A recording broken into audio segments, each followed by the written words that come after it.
ہمارے حضرت والا رحمۃ اللہ علیہ نے فرمایا کہ اگر کوئی رشتہ دار بدسلوکی کرے، بے وفائی کرے، تکلیف پہنچائے، عجیب نصیحتیں ہمارے شیخ رحمۃ اللہ علیہ، کوئی رشتہ دار آپ کا تکلیف پہنچا دیں، بدسلوکی کریں، بد اخلاقی کریں، تو اس کے معافی مانگنے کا انتظار نہ کرو، اس کے معافی مانگے بغیر ہی اس کو معاف کر دو، اس کی معافی مانگے بغیر ہی اس کو معاف کر دو۔ اگر تم نے اس کو لال پیلی آنکھیں دکھائیں، حضرت والا رحمۃ اللہ فرماتے ہیں، تو وہ محجوب ہو کر، شرمندہ ہو کر، یا غصے سے یا تکبر سے دور ہو جائے گا، اور پھر قطع رحمی ہو جائے گی۔ اور ہمیں حکم ہے سلمن قطعک، کہ جو توڑے اس سے جوڑو، جو خونی رشتے ہیں قریبی وہ توڑے ہیں ان سے جوڑو۔ سلمن قطعک وَأَعْطِ مَنْ حَرَمَكَ، اور اس کو بھی دو جو تم کو محروم رکھے۔ وَأَعْرِضْ عَمَّنْ ظَلَمَكَ، حدیث شریف میں کہ اور جو تم پہ ظلم کرے اس سے اعراض کرو، اعراض کرو یعنی پرواہ نہ کرو، بدلہ مت لو۔ ولی انتقام نہیں لیتا، انتقام لینے والا ولی نہیں ہوتا۔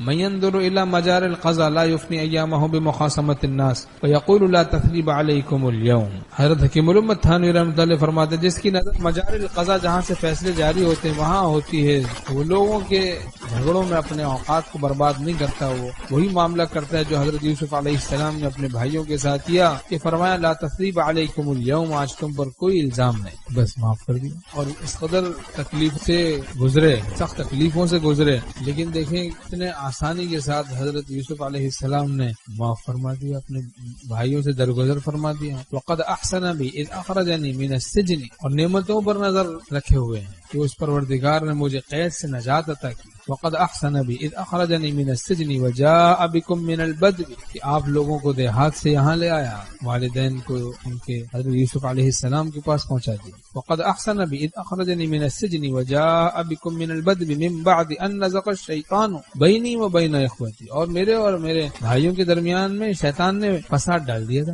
شیطان پر ڈال دی بات، تو شیطان پر ڈال دیں، وہ ہے اس قابل، ہر مدعا اس پر ڈالا جائے۔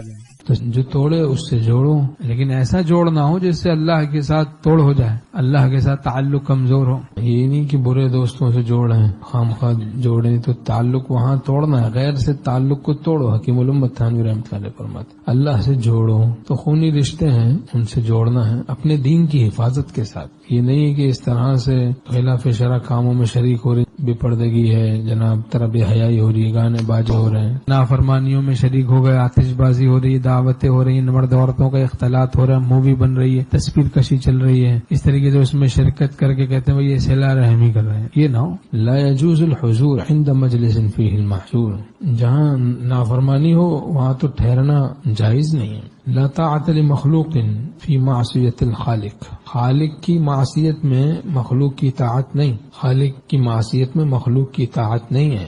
ایک من علم کے لیے 10 من فہم اور عقل کی ضرورت ہے۔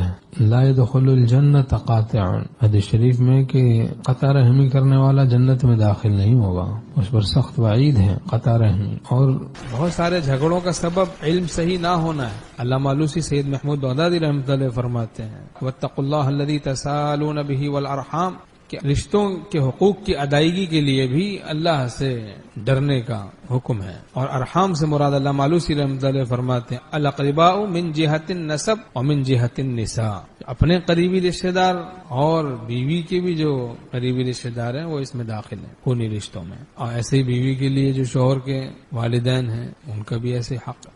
بیوی کے جو رشتہ دار ہیں، والدین ہیں، وہ بھی خون رشتوں میں داخل ہیں، یعنی ان کا بھی خیال رکھنا ہے، لیکن یہ نہیں ہے کہ سالی آدھی گھر والی، یہ ڈرامے بازی نہیں چلے گی۔ جہاں پردہ ہے وہاں تو ضرور پردہ ہی کرنا ہے۔ حدیث شریف میں مضمون ہے دیور تو موت ہے، موت دیور تو موت ہے، موت۔ بیوی کے چچا ہیں، ماموں ہیں، ساس ہے، سسر ہے، ان سب کا بھی خیال رکھنا ہے، اور ایسے ہی بیوی کے لیے شوہر کے جو والدین ہیں ان کا خیال رکھنا، یہ سب ضروری ہے۔ تو کیا پیاری حدیث شریف ہے، اس پہ عمل کریں انشاءاللہ بہت فائدہ ہوگا۔ سلمن قطعک، کہ جو توڑے اس سے جوڑو، وآعط من حرمک، اس کو بھی دو جو تم کو محروم رکھے، وأعرض عمن ظلمک، اور اس سے اعراض کرو جو تم پہ ظلم کرے، ظلم ہو، کوئی غیبت کرے، کوئی بہتان بازی کرے، کوئی گالی دے، کوئی برائی کرے، پتہ چلے بس کچھ بھی نہیں، بلکہ برائی کا بدلہ بھلائی سے دیں. جفائیں سہ کر دعائیں دینا، یہی تھا مجبور دل کا شیوا.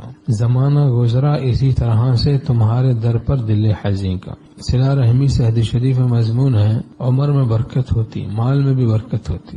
عمر میں، مال میں جو چاہے برکت ہو تو صلہ رحمی کرے. یرحم اللہ من عبادہ الرحماء، جو شان رحمت رکھتے ہیں، رحم کرتے ہیں اللہ کے بندوں پر، ان پر خدا رحم کرتا ہے، ان پر اللہ رحم کرتا ہے، رحم کرنے والوں پر اللہ رحم کرتا ہے. حدیث شریف میں مضمون ہے، افشوا السلام وَأَطْعِمُوا الطَّعَامَ وَصِلُوا الْأَرْحَامَ وَصَلُّوا بِاللَّيْلِ وَالنَّاسُ نِيَامٌ تَدْخُلُوا الْجَنَّةَ بِسَلَام. افشوا السلام، سلام کو عام کرو. آج کل ہم لوگ بس عام نہیں کرتے سلام کو، ایک شان کے ساتھ رہتے ہیں، سمجھتے ہیں اس میں شان. بھائی شریعت پر چلنے میں، اپنے نفس کو مٹانے میں ہی کامیابی ہے. تو بہرحال افشوا السلام وَأَطْعِمُوا الطَّعَامَ، سلام کو عام کرو اور کھانا کھلاؤ. وَصِلُوا الْأَرْحَامَ، اور صلہ رحمی کرو. وَصَلُّوا بِاللَّيْلِ وَالنَّاسُ نِيَامٌ، اور جب لوگ سو رہے ہوں اس وقت نماز پڑھو، اللہ کی عبادت کرو. تدخل الجنت بسلام، سلامتی کے ساتھ جنت میں داخل ہو جاؤ. سلامتی کے ساتھ جنت میں داخل ہونے کا یہ طریقہ ہے حدیث شریف میں. ہر نیکی صدقہ ہے. مسکرانے سے صدقے کا لے لیں ثواب. مسکرانا بھی مومن کا سستا نہیں. مسکرانے سے بھی صدقے کا ثواب، مسکرا کر مومن سے ملنا بھی یہ صدقہ ہے. حدیث شریف میں مضمون ہے، لا تحقرن من المعروف شیئا. حدیث شریف میں ہے کہ کسی چھوٹی نیکی کو بھی حقیر مت سمجھو. ولو ان تلقى اخاك بوجه طلق، اگرچہ وہ کسی مومن بھائی سے خندہ پیشانی کے ساتھ ملنا ہی کیوں نہ ہو، تو یہ اس کو بھی حقیر مت سمجھو. تو کسی چھوٹی نیکی کو بھی حقیر نہیں سمجھنا ہے. ہر نیکی صدقہ ہے، ہر نیک کام کرنا. تو ہمارے شیخ رحمۃ اللہ کی نصیحت کو یاد رکھیں. رشتہ داروں کے معاملے میں، پڑوسیوں کے معاملے میں اس پر عمل کریں. فرمایا کہ مرید جو ہوتا ہے وہ تو خفا ہو جاؤ تو وہ تو روتا گاتا رہے گا، جب معافی مانگتا رہے گا. لیکن رشتہ داروں کو کوئی تھوڑی اتنی محبت ہوتی ہے کہ وہ آپ سے معافی مانگتے رہیں، روتے گاتے رہیں، مناتے رہیں. تو فرمایا ان کو معافی مانگے بغیر، ان کے معافی مانگے بغیر ہی ان کو معاف کر دو. اگر تم نے لال پیلی آنکھیں ان کو دکھائیں تو وہ پھر محجوب ہو کر، شرمندہ ہو کر دور ہو جائیں گے، یا غصے سے دور ہو جائیں گے، یا تکبر سے دور ہو جائیں گے، اور قطع رحمی کرنا لازم آ جائے گا. جبکہ ہمیں حکم ہے سلمن قطعک، حدیث شریف میں جو توڑے اس سے جوڑو. تو قطع رحمی کے گناہ عام ہو گیا آج کل. بہن کا پتہ نہیں، بھائی کا پتہ نہیں، بلکہ کتنے تو بھائی بہنوں کے حصے دبا دیتے ہیں، اور پھر جناب پھر بات کرنا بھی چھوڑ دیتے ہیں، تاکہ بات کریں گے تو یہ حصہ مانگیں گے. تو آسان طریقہ یہ بات ہی نہیں کرو، عجیب مشکل ہے. 4 پیسے کسی کے دبائے ہوں گے، 700 مقبول نمازیں حضرت حکیم الامت تھانوی رحمۃ اللہ علیہ فرماتے ہیں آخرت میں دینی پڑیں گی.